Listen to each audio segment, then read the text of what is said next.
जय जगन्नाथ पिला माने welcome to my YouTube channel. आज आम यही भिडियो तृतीय श्रेणी भाषा महक बहिर अध्याय 4 मन बदलिला निज निजर काम।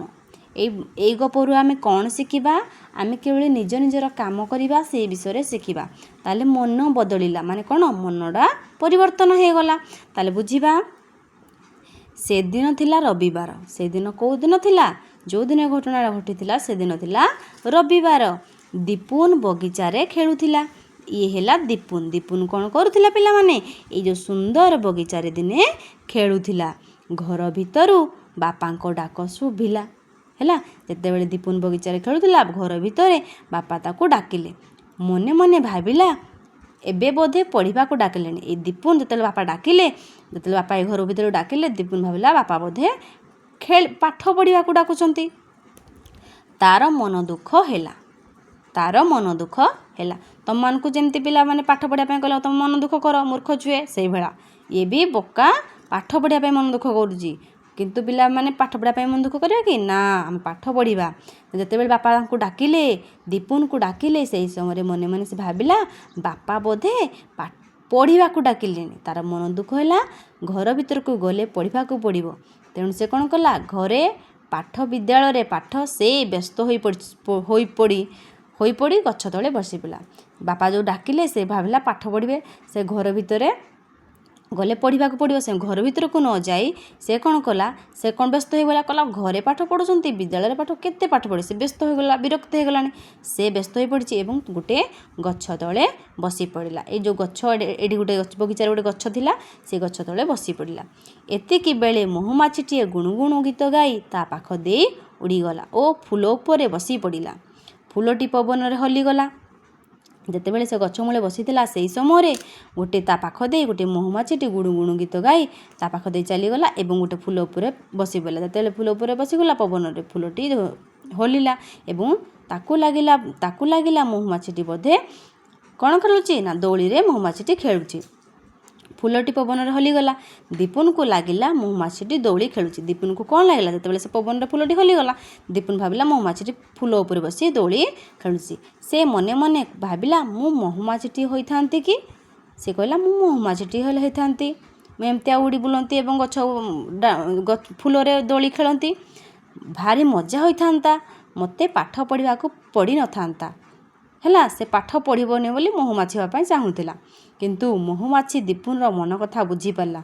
एमती भाबुथिला बोली दीपुन महुमाछी जानी देला। हैला बुझी पाला। दीपुन पाखकू उड़ी आसी कहला महुमाछीटी तेल जानी देला। दीपुन मने मने भाबुची। सेई समय महुमाछीटी दीपुन पाखकू उड़ी आसी कहला दीपुन तुमे भाबुच कि मते काम करबा को पडुची? तुम्हें भावुच कि तुम्हें एक काम करुच? तुमको काम करने को पड़ूँ? बापा जो पाठ पढ़ा कह तुमको एटा काम ना ना से कथा नुहे। मु फूलर फूल उड़ी मधु संग्रह करी संचय करे। तुम्हें देख सॉरी दीपुन कहला दीपुन तुम्हें भावुच कि? महुमाछी कह दीपुन तुम्हें भावुच कि मुझे काम करूनी एमती खाली दौड़ी खेलुची? से कहला ना से कथा नुहे। मु फूलरू फूल उड़ी मधु संग्रह करे। मधु माने कौन? महू संग्रह कर गोटे जगार रखे और लोक मैंने नहीं कौन करती तांको काम रे लगाती, औषध काम रे लगाती। सेतेबेले मु भारी खुशी हुए। महुमाछीटी करी सेतेबेले मु भारी खुशी हुए। तापरे दीपुन गछ मूले सेमिति बसी थाए। महुमाछीटी एमती कहीकिनी चलीगला। महुमाछीटी कहला मु एमती माने कौन बसी रहीनी, मु भी काम करुची। मुहरु फूलर उड़ी मधु संग्रह करी लोक मानक से मोह दे कौन करुची लोक मानकर हित साधन करुची। तापरे से समय उड़ीगला महुमाछीटी। तापरे दीपुन गछ मूले एमती बसी थाए काले घर को गले बापा पाठ पढ़े बोली। तांको कुकुरटी ता पाखकू आसी पाखरे सोई पड़ा। से समय कुकुरटी आसिला एवं दीपुन पाखरे सोई पड़ा। दीपुन ता देह को टिके आउसी देला। दीपुन कौन कला? ता देह को टिके आउसी देला। कुकुरटी दीपुन पाखकू आउजी आसिला। जेतेबेले आउसी देला कुकुरटी ता पाखकू टिके गला भारी एवं ता पाखरे सोइला। दीपुन भाबिला कुकुर जीवनटा भारी भलो, जीवनटा भलो। कुकुर भी दीपुन कथा बुझी पाला। कुकुर जो दीपुन जो भाबिला कुकुरटा बहुत भल, से किसी काम ताकू किसी काम करने पड़ी, से खाली शोची। किंतु कुकुर से कथा बुझी पाला। कहला कुकुर बुझिपारे कहला दीपुन राति सारा मु तुम घर जगे। कुकुरटी कहला मु राति सारा ତୁମ ଘର ଜଗେ, ଅଜଣା ଲୋକଙ୍କୁ ଘରେ ପୁରାଇ ଦିଏ ନାହିଁ। ମୋ ଯୋଗୁଁ ତୁମେମାନେ ରାତିରେ ଶାନ୍ତିରେ ଶୋଇପାର। ତା ବଦଳରେ ତୁମେ ମୋତେ ଖାଇବାକୁ ଦିଅ ଓ ମୋର ଯତ୍ନ ନିଅ, ମୋର ଯତ୍ନ ନିଅ। ଏ କଥାଟି କୁକୁର କହିଲା ମୁଁ ବି ବସି ରହିନି, ମୁଁ ମଧ୍ୟ କିଛି କାମ କରୁଛି, ରାତି ସାରା ଅନିଦ୍ରା ରହିକି କାମ କରୁଛି। ରାତି ଅନିଦ୍ରାରେ କେତେ କଷ୍ଟ ପିଲାମାନେ ଜାଣିଛ। ତେଣୁ ଶାନ୍ତିରେ, ମୋ ଯୋଗୁଁ ତୁମେ ରାତିରେ ଶାନ୍ତିରେ ଶୋଇପାରୁଛ, ତେଣୁ ମୋତେ ଖାଇବାକୁ ଦେଉଛ, ଯତ୍ନ ନେଉଛ। ତାପରେ ସେ କଥା କହି କୁକୁରଟି ଚାଲିଗଲା। ଗାଈଟି ତା ପାଖ ଦେଇ ଚାଲିଗଲା। ସେହି ସମୟରେ କ'ଣ କଲା, ଗାଈଟି ମଧ୍ୟ ତା ପାଖ ଦେଇ ଚାଲିଗଲା। ଗାଈଟିକୁ ଦେଖି ଦୀପୁନ ମନେ ମନେ ଭାବିଲା ଗାଈଟି ବୋଧେ ଭାରି ଖୁସିରେ ଅଛି। ଯେତେବେଳେ ଗାଈଟିକୁ ଦେଖିଲା ସେ ଭାବିଲା ଗାଈଟି ବହୁତ ଖୁସିରେ ଅଛି। ଦୀପୁନ କହିଲା ତମର କିଛି କାମ ନାହିଁ, ମୋତେ ତ ପାଠ ପଢ଼ିବାକୁ ପଡ଼ୁଛି। ଦୀପୁନ ଗାଈକି କହିଲା ତମର ତ କିଛି କାମ ନାହିଁ, ମୋତେ ହେଲେ କେତେ କାମ କରିବାକୁ ପଡ଼ୁଛି। ଗାଈ କହିଲା ମୁଁ ଦିନସାରା ଘାସ ଚରେ, ଘରକୁ ଫେରିଲେ କ୍ଷୀର ଦୁହାଁ ହୁଏ। ମୁଁ ଯେତେବେଳେ ଦିନସାରା ଘାସ ଖାଏ, ଯେତେବେଳେ ଘରକୁ ମୁଁ ଫେରେ ମୋଠୁ କ୍ଷୀର ଦୁହାଁ ଯାଏ। ସେଇ କ୍ଷୀରକୁ ନେଇ ମୋ ମାଲିକ ପରିବାର ଚଳେ। ମୋ ମାଲିକ ପରିବାର ଚଳେ ମାନେ କ'ଣ, ସେଇ କ୍ଷୀରକୁ ନେଇ ମୋ ମାଲିକ କ'ଣ କରେ, ବିକ୍ରି କରେ। ବିକ୍ରି କଲେ ଟଙ୍କା ଆଣିଲେ ସେ ଘରଟି ତାର ଚଳେ ଏବଂ ସେ ତାର କ'ଣ ତା ପରିବାରକୁ ସୁଖ ଶାନ୍ତିରେ ରଖେ ସେଇ ପଇସାରେ। ତେଣୁକରି ମୋ ଯୋଗୁଁ ସେ ମୋ ମାଲିକ ତାର ଟଙ୍କା ପଇସା ହୁଏ ଚଳେ। ସେଥିପାଇଁ ମାଲିକ ମୋର ଯତ୍ନ ନିଏ, ସେଥିପାଇଁ ମୋ ମାଲିକ ମୋର ଯତ୍ନ ନେଉଛି। ତେଣୁ ମୁଁ ଜାଣିଛି ନିଜ କାମ ଠିକ୍ ଭାବେ କଲେ ସବୁ ଆମେ ଖୁସିରେ ରହିବା। ତେଣୁ ଗାଈଟି ତାକୁ ଏଇ କଥା କହି ଚାଲିଗଲା। ଦୀପୁନର ମନେ ପଡ଼ିଲା ଏମିତି କହିସାରିଲା ପରେ ସମସ୍ତେ, ତାପରେ ଦୀପୁନର ମନେ ପଡ଼ିଲା ବାପା ଡାକୁଥିଲେ ବୋଲି। ତାପରେ ସେ ଘରକୁ ଗଲା ଓ ଦେଖିଲା ବାପା ମା ରୋଷେଇ କରୁଛନ୍ତି। ତ କହିଲେ ବାପା ମା ରୋଷେଇ କରୁଛନ୍ତି। ଚିଙ୍କି ଦିଦି ହୁଇଲ୍ ଚେୟାରରେ ମାଆଙ୍କ ପାଖରେ ବସି ରୋଷେଇ ଦେଖୁଥିଲା। ହୁଇଲ୍ ଚେୟାରରେ ତା ଚିଙ୍କି ଦିଦି ରୋଷେଇ ଦେଖୁଥିଲା, ନିଜ ଚିତ୍ରକୁ ରଙ୍ଗ କରୁଥିଲା, ଦେଖୁଥିଲା ତା ସହିତ ଚିତ୍ରକୁ ବି ରଙ୍ଗ କରୁଥିଲା। ଦୀପୁନକୁ ଦେଖି ବାପା ଗୋଟିଏ ପ୍ଲେଟ୍ରେ ଦହିବରା ବାଢ଼ି ତା ଆଡ଼କୁ ବଢ଼ାଇ ଦେଲେ। ଯେତେବେଳେ ଦୀପୁନ ଆସିଲା ଘରକୁ, ତାପରେ ବାପା କ'ଣ କଲେ, ଦହିବରା ତାକୁ ଗୋଟେ ପ୍ଲେଟ୍ରେ ଦେଇ ତାକୁ ଦେଲେ। ହେଲା, ଦୀପୁନ କହିଲା ଆରେ ମୋତେ ଖାଇବାକୁ ଡକା ହେଉଥିଲା, ମୁଁ ଭାବିଲି ପାଠ ପଢ଼ିବାକୁ। ସେ ତାପରେ କହିଲା ଆରେ ମୋତେ ଖାଇବାକୁ ଡାକୁଥିଲା ସେତେବେଳୁ, ମୁଁ ପାଠ ପଢ଼ିବାକୁ ଭାବି ଆଉ ଆସୁନଥିଲି ମନେ ମନେ ସେ ଭାବିଲା।